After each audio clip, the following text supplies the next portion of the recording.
Hello to my Scorpios. This is Queen Amun Ra coming to you with your general reading, Scorpios. Let's get it. Let's see what's in your cards. The energy has already been cleared, Scorpios. Let's do it. Let us go. Let's see what's in your cards, Scorpios. Hopefully, during these moon phases, you are intentionally landing on the bright side of the moon, even if everything around you is choosing to land on the dark side of these moon phases. So, don't forget to set your intentions when you wake up, every single day. Hopefully, you all are listening to water sounds. As a water sign, that's how you're recharging. We're listening to water sounds, drinking more water, those kind of things. Oh, this card really wants to jump out. The sun card, right? Speaking of which, we're moving towards a moon in Leo. We're not talking about any Leos that you know. But we're moving towards the moon in Leo. Moving towards the moon. So I feel like somebody may be feeling, and when you think about your sun sign, and I'm talking to you if you have Scorpio anywhere in your birth chart, but when you talk about your sun sign, there's some level of pride with that. Like you may say, "Ooh, Team Scorpio," you feel like you feel rejuvenated. You feel like, okay, when you get out in the sun, you feel like you've accomplished some things. Everything is lining up for you perfectly, financially, believe it or not. Everything is lining up perfectly for you. So one of the things, the dark side of the number three, that could affect your finances, your money, is you being so busy. You're spending so much time on other things that you miss something, right? You're so preoccupied. That's the dark side of the number three. But the bright side of the number three is you taking all the lemons that were thrown at you. You're not being bitter. You're saying, okay, I'm making lemonade. I'm taking all the bricks that were thrown at me and I'm building a new foundation, right? So that's what I'm seeing here. So somebody, source is saying, stop looking back. It's two types of situations in particular. Source is saying, stop looking back. Everything is lining up perfectly for you. So here we have the Ten of Cups. This is what I see you moving towards. So in other words, like somebody could be focused on their love life and it could be affecting your money. All of it's tied to your universe, or somebody could be focusing on things that are not going right at work and it could affect your love life, right? Like bringing your work home. It's unhealthy. It's not healthy work-life balance. So somebody's been replaying something over and over and over again and keep looking back and couldn't see what lies ahead, right? That source needed somebody to move on from some things. So here we have the King of Swords here. I definitely see you on your throne of thinking and really just processing your thoughts and moving away from something that could have been deeply disappointing for you. You're going through a rite of passage, and you have ancestors, that are helping you through whatever it is that somebody's going through right now. So and possibly loved ones surrounding you, but somebody is definitely wiser, moving forward, moving on from some things. Somebody is definitely the wiser, moving forward and focusing on there's the Six of Swords again. Two types of situations in particular that I said here, two for two types of situations that you're moving on from, but then now you're moving towards two situations, like I said, a perfect job for somebody and also love life, for somebody. Here we have the Emperor card. Um, Something possibly to do with with an Aries or somebody who may have caused you to kind of be reactive or be fired up or be impulsive to some degree. That's what I when I talk about on my channel. Like, be careful of who you're associating with, because you're a water sign and you're ruled by two planets, and you all emotionally are the smartest sign. But if you're around energies that's keeping your water boiling hot, where you don't have a chance to process all of your emotions, especially if you got other things going on. Let's say you have a family. Let's say you got siblings, or you have your own kids or your spouse or whatever situation that's going on. Sources saying get from around people that cause you to be impulsive, just in general, because you don't have a chance to process the depth of emotions that you have. I definitely see somebody moving forward feeling happier and free, feeling having clarity of thought moving forward. I see you being booked and busy and not burdened at all, as you move beyond something. And I feel like somebody's celebrating something, like you're celebrating new and exuberant love, and possibly, like I said, maybe possibly a new job, for somebody. So whatever it is that I see you celebrating is something that you prayed for. And here's a death card, right? I definitely see whatever it was, something that was unhealthy and wounded connection, that could have caused you to be reactive or impulsive, I see something is over for good. So we're not talking about, breathing life into something that's over, meaning stop talking about it. You know, if it comes up in your thoughts, change your thought. Think about something else. Oh, that's right. I need to go get my groceries. I need to go do something else. Anything that's going to change, just staying in that, staying connected to those thoughts, right? Whatever the thoughts are about, certain energies. So I definitely see you finally moving on from some things. So,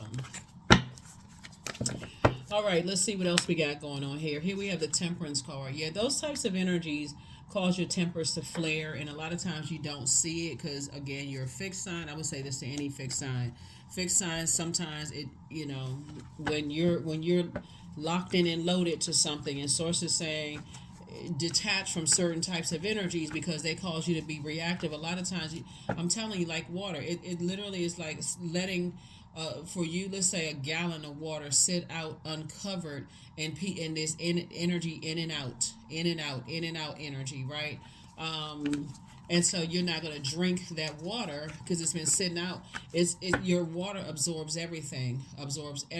So I feel like somebody has been absorbing people's very immature behavior. They may not have been able to handle the emotional depth that you could handle, and you may have absorbed that type of energy, right? So it's just saying it's time to do a deep cleansing. Here we have the Dame of Pentacles. Definitely see somebody feeling a lot better. Here we also have the Eight of Swords. To overthink it would drive somebody crazy. To keep talking about it, to keep overthinking it would literally drive somebody crazy. Here we also have the Dame of Swords here. So I definitely see somebody's just in a different headspace. Six of Swords. Two types of situations somebody's decided to move on from. Finally, like I said, rite of passage.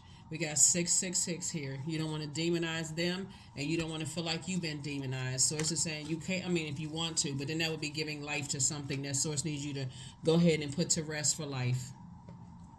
You see 666? Source is saying 6 also means something else. It also means that you're going through a rebirth. It's detachment from some things. It could be 2, 4, 6 things that you're detaching from. Thinking about it, talking about it, entertaining it. You can add some other stuff to it if you want to. But in other words, if something is over, let it be over. And start talking to Source. If you're going to be talking to somebody about it, talk to Source. What was the lesson? What was I supposed to learn about myself in this situation? So like I said, 2 types of situations. So what was I supposed to learn about myself, with this? So here we have the Ten of Cups. Source is about to put you around some different types of energies, completely clean water energies, where I see you being booked and busy and not burdened at all. So it's you and somebody coming together. It's 2 situations in particular.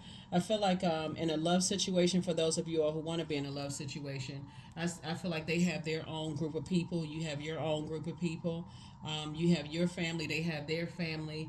And I feel like it's just going to be a perfect match for somebody. So congratulations, 4 of Pentacles. You don't even have to overthink it. You just need to start planting some new seeds. You got 3 and 4 is 7. 7 of Pentacles. This is harvest time for you. You got to decide what seeds you're planting. And use these same swords to cut up any weeds, in your garden, right? Because this is what you're moving towards. Financial independence. So, Queen of Pentacles, people still hold you in very high regard, right? And so now it's time to move on from some things. So 5 of Pentacles, right? So 5 of Pentacles.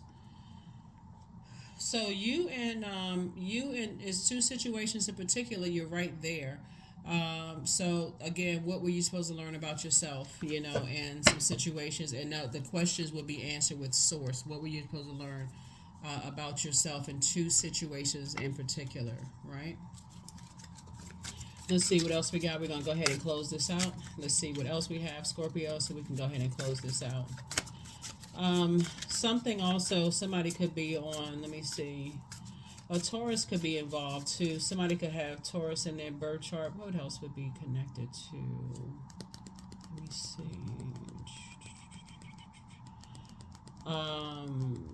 A Capricorn could also be involved.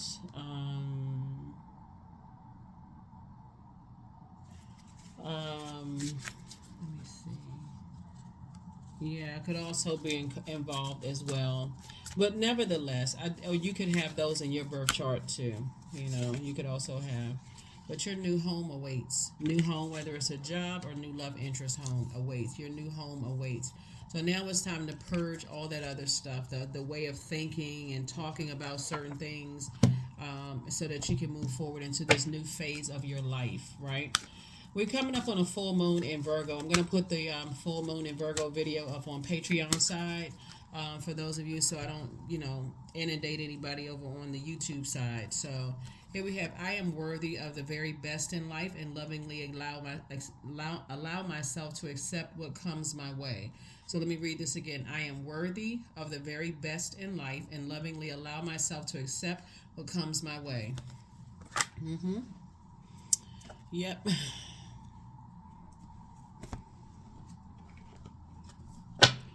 So,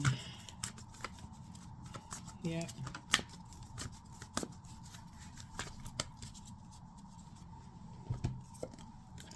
Change. So when the ego finally sees the utter madness of trying to control everything, you come to a sacred crossroad in your own evolution. Yep, in your own evolution, right? So, let's see what else we got going on here, Scorpios. Let's see what else we got going on here.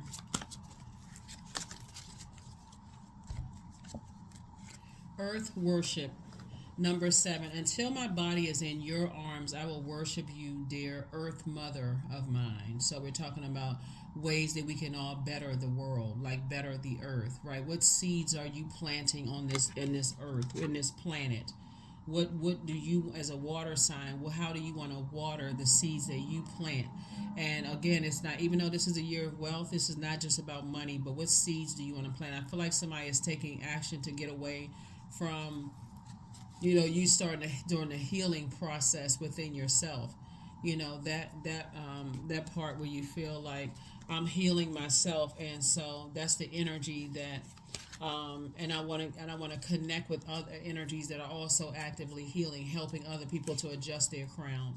So here we have growth. Affirmations for growth. I'm a work in progress. I release old habits and create new trails. Each day I am getting better. I'm in charge of the direction of my life. I am not defined by my past. I grow through my struggles. Roadblocks create opportunity. That is what I have for you, Scorpios. Let me make sure we got a number. Let's make sure we have a number. Somebody's incredibly smart, but I'm also looking at, you looking at also, asking source, what lesson was I supposed to learn in all of this? Number 44, I am supported. So your angels are encouraging you to continue your present life path with diligence and determination, and even greater success will come in the future. Yep, even greater success will come in the future. That is what I have for you, and I will see you all in the next video. That's what I will see. I'll see you in the next video. The questions for the moon in Leo. First question is, do you connect to your core, your center daily? The second question is, how do you express your creative side? The third question is your current wardrobe really expressing who you are? Fourth is, do you protect your energy and time by politely saying no to requests and invitations that are not aligned to your being? And then last but not least is, could you create more time and space for self-exploration and self-expression? So those are some questions you may want to ask yourselves, as we move into this moon in Leo. Leo is all about, like I said, we're not talking about any Leos that you know, but Leo is ruled by the sun. And right before the moon is in Leo, it's in Cancer, and Cancer is ruled by the moon. Those are the only two signs that's not ruled by planets, right? And so the moon is just as important as your sun sign. Your moon sign is just as important. So when you're overthinking things so that you don't, your mouth doesn't say anything, or you're so busy you don't see, you like multitasking, you don't get a chance to even get the message. Source is saying, find out what your moon sign is so that you can find out how to nurture yourself. So when your head and heart are at war with each other about your personal life or your professional life, somebody doesn't accidentally, say something that could possibly, hurt you, down the line, or hurt somebody else, right? But also make sure you're not around energies that cause you to be reactive, right, or impulsive. And so that's what I'm seeing. That's what I'm seeing for you all. I will see you all in the next video. Bye.